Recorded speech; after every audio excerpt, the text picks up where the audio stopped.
I almost paid someone else to build this closet. Instead, I decided to do it myself. This video is about what changed and why that decision mattered. Stick around because I learned a few things the hard way. Last year was a pretty cool year for me.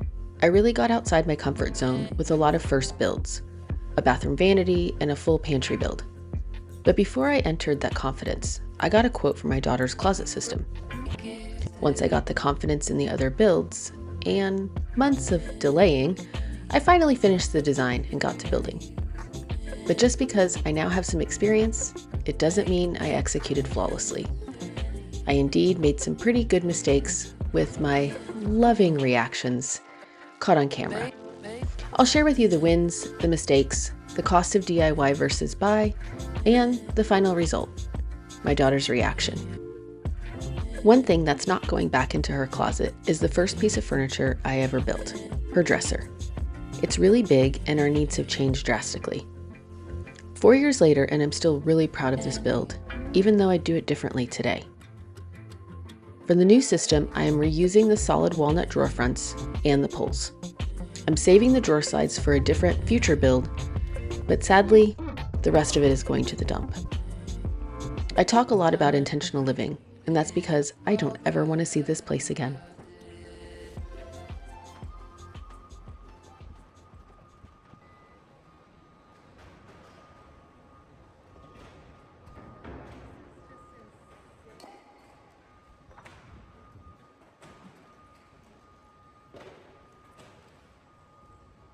Context is key. Here is the vision from the closet company. It looks nice at first glance, but my husband found several issues with this design. And my neighbor commented that I needed way more hanging space. That design would have cost me $3,000. So was it really worth the design of particle board? It just didn't sit right with me. But that was before I took on the other huge builds. I now have some skills and confidence to build it myself. My goal is to build it at half the cost. Let's see if my mistakes take me over budget. So I have a very unpopular opinion, and I'd like to know if you agree with me or not. I think closet systems are overrated. I believe they should be functional first, and then maybe, sure, a little aesthetically pleasing. But some of these closet systems are insane. I mean, maybe it's because I don't own the high-end clothes that warrant these kinds of designs, or the fact that I've worked hard to create a very simple wardrobe that minimizes my decision fatigue.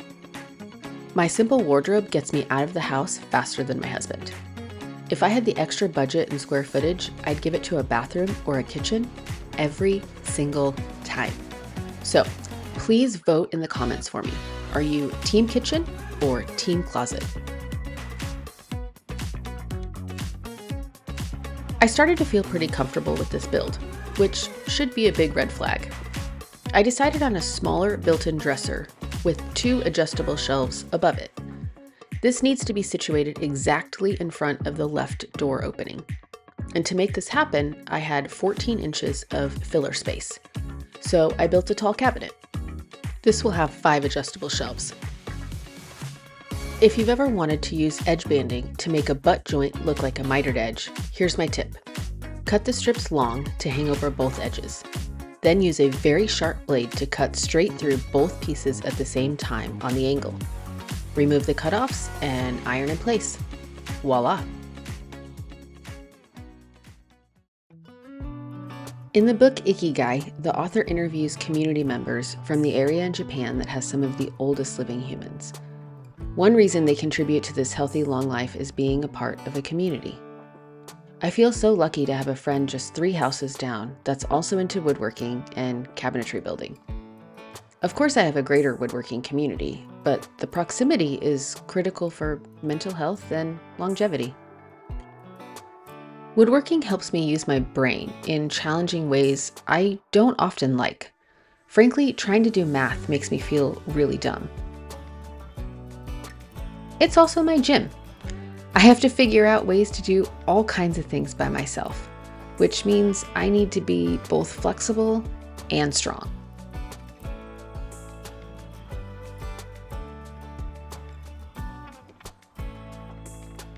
my measurements don't add up. And this happens to me somewhere on every single build so far. Just when I think I'm getting better, I get punched in the gut. So I walk away, I get out of the studio with my dog, and work through potential solutions.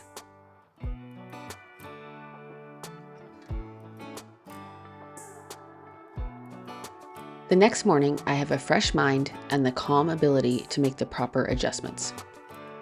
Before I got into woodworking, I worked in fitness. For 10 years, I focused on coaching weight training for women. It was extremely empowering to both me and them. Women were finally waking up to the beliefs of getting off cardio machines and lifting weights. We all should be challenging our muscles and working on strength as well as range of motion. I have to be very creative and invent solutions to the problems I created when I started the build before I finished the design. Talk about putting the cart before the horse. But I'm like MacGyver or MacGruber. The right fit goes back and forth, but either way, my superpower is being crafty and thinking of solutions outside the box.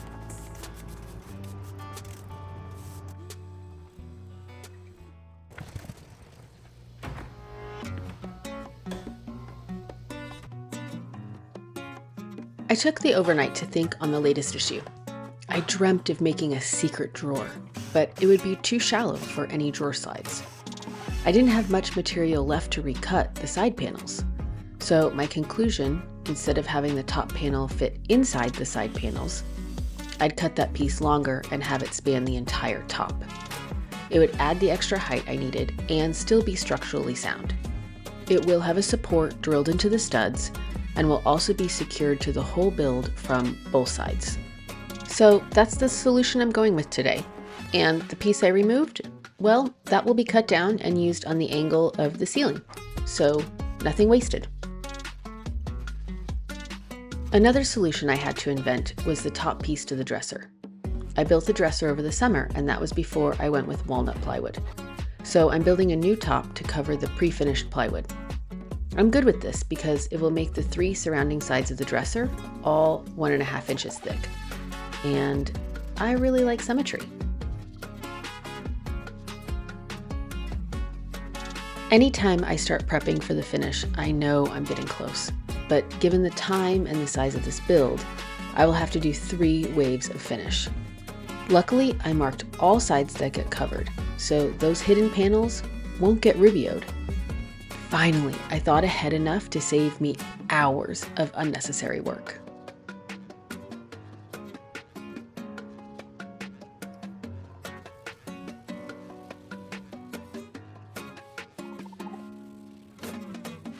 If you're new here, I also have a woodworking company called Tavolo Studios. I make single species cutting boards and charcuterie boards. I sell and ship nationwide, but I really focus on serving my local community. I love it when I get the question, "Can I come by your studio?" To some people, that might terrify them, but to me, I love it. I made the unfortunate mistake of not ordering enough edge banding. I'm delayed almost a week. But luckily, I have the remaining 3 drawers and drawer fronts to build while I wait.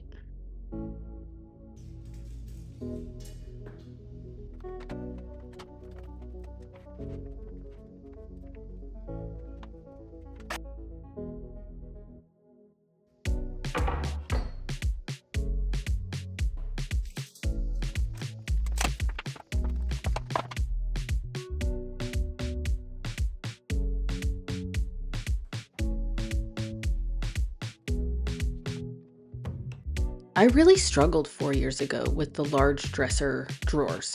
I said I would never build another drawer. Well, with Nicola's help and teaching me how to use the Bloom undermount drawer system, I felt confident enough to tackle it again. What was the real confidence booster is their line of slides called Movento. They have multiple points of adjustment so that after you get it in, you can tilt the drawer, move it forward and backwards, and also side to side. This means I just have to be good enough in the construction of everything and then fine-tune it at the installation. I can handle that.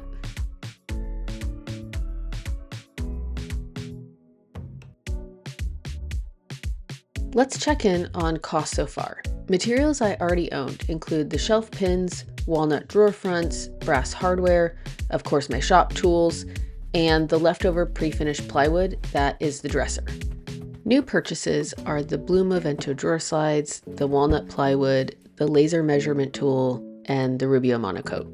The current total is $743. What? Oh my god, you've got to be kidding me! You've got to be kidding me! What you can't see is that I assembled the top structure backwards. I spent an additional $625 on paying a friend to help me install the pieces and the custom clothes rods, for a total of $1,443. What in the whole world? What's in this door? Well, nothing yet. So, goal achieved, and not only on the finances part, but also on the self-confidence part. One project at a time, I am learning and challenging myself on things I never thought possible, even just 1 year ago. So maybe this is your sign to start something new. You never know where it's going to take you.